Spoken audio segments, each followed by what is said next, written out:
बिस्मिल्लाहिर्रहमानिर्रहीम। नाज़रीन, आप देख रहे हैं चैनल ज़रबे आखिर। मैं हूं मोहम्मद इदरीस, एक नई वीडियो के साथ आपकी खिदमत में हाज़िर हूं। नाज़रीन, आज जिस टॉपिक पे हम बात करना जा रहे हैं वो है ख्वाब। ख्वाब हम सभी को आते हैं और बाज़ औक़ात ख्वाब ऐसे आते हैं जो हकीकत साबित होते हैं और बाज़ औक़ात ऐसे ख्वाब आते हैं जो हमें हैरान कर देते हैं और उनका कोई मकसद नहीं होता।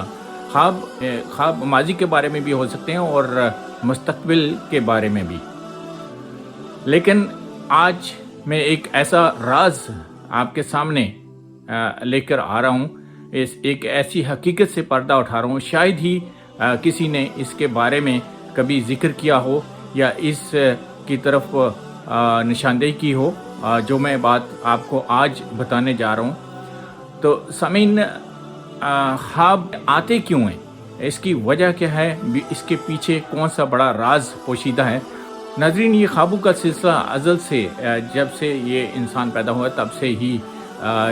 ये जारी है और कोई भी चीज़ अल्लाह ताला ने पैदा की है, कोई भी चीज़ अल्लाह ताला ने बनाई है या कोई भी चीज़ इस कायनात में कोई वजूद रखती है तो उसका कोई मकसद है, उसका कोई मतलब है। इसी तरह ख्वाबों का तल्लुक़ भी हमारे आने वाली ज़िंदगी से बड़ा गहरा है। ये एक ऐसा राज है जो मैं आपको बताने जा रहा हूँ कि आने वाली ज़िंदगी से इसका गहरा तल्लुक़ है। और वो ऐसे कि ख्वाब हम सबको आते हैं जब हम सो रहे होते हैं और हमारा इस दुनिया से हमारा तल्लुक़ तकरीबन ख़त्म हो जाता है और हम एक ऐसी नींद सो रहे होते हैं जिसमें हमें किसी चीज़ की आसपास में की खबर नहीं होती और इस दौरान ख्वाब आते हैं। एक तो ये कि ख्वाब जब आप सीधे पीठ के बल सोए होते हैं तभी आते हैं और अक्सर ऐसा ही होता है, लेकिन ज़रूरी नहीं, आप करवट पे लेटे हुए भी ख्वाब देख सकते हैं। लेकिन ज़्यादातर ये होता है कि जब आप पीठ के बल सोए होते हैं तभी आपको ये ख्वाब आते हैं। तो ख्वाबों का ताल्लुक़ जो है, बेसिकली इस वीडियो में जो बताना चाह रहा हूँ, जिसकी तरफ मैं पॉइंट आउट करना चाह रहा हूँ, जो मेरा मकसद है, वो एक ऐसा, जी हाँ, जैसे कि मैंने पहले बताया, एक ऐसा राज है जिस पे हमेशा पर्दा पड़ रहा और किसी ने आपको इसके बारे में बताया नहीं। वो ये कि जब हमारे जिस्म से रूह कब्ज़ हो जाती है, उसके बाद से क़यामत तक हमारा जो अगला सफ़र होता है वो आलम बरज़ख में हम सफ़र करते हैं। और आलम बरज़ख में जब रूह कब्ज़ होने के बाद और क़यामत के दिन कायम होने तक ये जितना भी हमारा सफ़र होगा वो आलम बरज़ख कहलाता है। इस आलम बरज़ख में हमें ऐसे बेशुमार गुनाहें हमारी, जिनकी सज़ा हमें इस दौरान हमें दे दी जाएगी। और फिर एक और लोगों के जहन में, अगरचे हम ये यकीन रखते हैं और हमारा पुख्ता यकीन है कि इस ज़िंदगी के बाद सज़ा और जज़ा का अमल मौजूद है और हमें अपने किए हुए आमाल का हिसाब भी देना है और इसकी हमसे कोताहियाँ हुई, हमसे गलतियाँ हुई, अगर अल्लाह ताला चाहेगा तो माफ़ कर देगा, नहीं तो उसकी सज़ा मिलेगी। तो जब हम इस दुनिया से चले जाएंगे, हमारी वो सज़ा का जो अमल है वो जारी हो जाएगा। अगर हमने ऐसी कोताहियाँ इस दुनिया में की हैं, ऐसी गलतियाँ की हैं, ऐसे गुनाह किए हैं जिनकी सज़ा हमें अल्लाह ताला देना चाहते हैं, तो फिर उसका अमल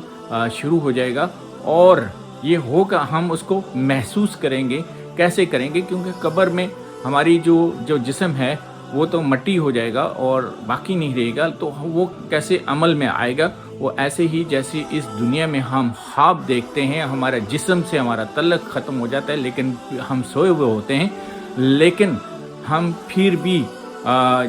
एक ऐसी दुनिया में होते हैं और जब तक हम जागते नहीं, हम उसी में रहते हैं, उसी कैफियत में रहते हैं। इसी तरह जब आप इस दुनिया से हम लोग जाएंगे, यहाँ से कूच करेंगे, उसके बाद से जब सज़ा का अमल शुरू होगा तो हम बिल्कुल इसी हैसियत में اس سارے سفر کے دوران ہمیں وہ تمام آسائشیں بھی ملیں گی، تمام راحتیں بھی ملیں گی اگر ہم نے اچھے کام کیے، اور اسی طرح ہمیں سزا بھی ملے گی اگر ہم نے کچھ گناہ کیے ہیں، کوئی برے اعمال کیے ہیں تو اس کی سزا بھی ایسے ہی ملے گی، اور ایسے ہی محسوس کریں گے جیسے ہم خواب میں ہم محسوس کرتے ہیں۔ تو یہ فلیش بیکس ہیں ہماری اس زندگی میں، ایک اللہ تعالیٰ نے ایک بڑی نشانی ہمیں بتائی ہے، اور ایک بڑی نشانی ہمارے سامنے رکھی ہے کہ وہ اس دنیا سے جانے کے بعد ہمیں ہمارا سزا کا عمل کیسے ہونا ہے۔ اگرچہ آج تک کوئی وہاں سے واپس نہیں ہے کہ بتا سکے، لیکن ہم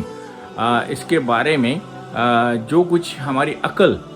میں آتا ہے، جو ہماری سوچ میں آتا ہے، جو کہ ہماری ذہن میں چیز آتی ہے، ہم جی ہاں وہ شیئر کر سکتے ہیں۔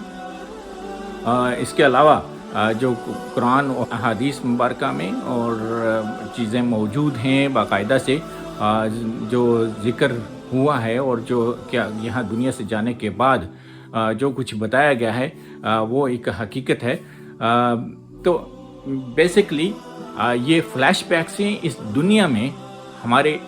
جو ساتھ جو خواب کی صورت میں آتے ہیں، اور یہ چیز بتاتے ہیں کہ موت کے بعد، جی ہاں اس دنیا سے جانے کے بعد، وہ ساری چیزیں ہمیں ایسے ہی محسوس ہوگی اور ہم ایسے ہی فیل کریں گے جیسے ہم خواب میں ہوتے ہیں، ہمارا جسم سے تعلق نہیں ہوتا، پھر بھی ہمیں ایک ایسی وادی میں، ایک ایسی دنیا میں ہم موجود ہوتے ہیں جہاں پر ہمیں وہ سارا کچھ ہم فیل کر رہے ہوتے ہیں اور سارا کچھ محسوس کر رہے ہوتے ہیں، ہم اپنی آنکھوں سے دیکھ رہے ہوتے ہیں۔ اسی طرح ضروری نہیں ہے کہ ہمارا جسم ویسا ہی رہے اور ہمارا جسم بالکل تر و تازہ رہے تبھی ہمیں سزا ملے گی، ایسا نہیں ہے، بلکہ وہی کیفیت ہوگی جو ہماری خواب میں ہوتی ہے، وہی کیفیت ہماری اس دنیا سے جانے کے بعد ہوگی کہ ہماری روح کے ساتھ ایسی ہی کیفیت وہاں پہ ہمیں ملے گی، اور ہمیں وہ ساری سزائیں اور ساری جزائیں جو ہمیں ملنی ہیں اس کے بعد، اگر اچھے اعمال کیے ہیں تو اچھی جزا ملے گی، اور ہمیں بہت ہی خوبصورت منظر ہمارے سامنے ہوں گے، ایک خوبصورت دنیا میں ہم ہوں گے، اور اگر ہم نے گناہ کیے ہیں تو اسی طرح عذاب قبر اور پھر اس عالم برزخ میں جو سزائیں ہمیں ملنی ہیں وہ ملیں گی، اور ہم اسے محسوس کریں گے بالکل ایسے ہی جیسے آج ہم خواب میں محسوس کرتے ہیں۔ تو امید ہے کہ آج کی ویڈیو آپ کو پسند آئے گی، آپ کو اچھی لگے گی، اور اگر اچھی لگے تو آئندہ آنے والی ویڈیو کا انتظار کیجیے۔ تب تک اللہ حافظ، اللہ نگہبان۔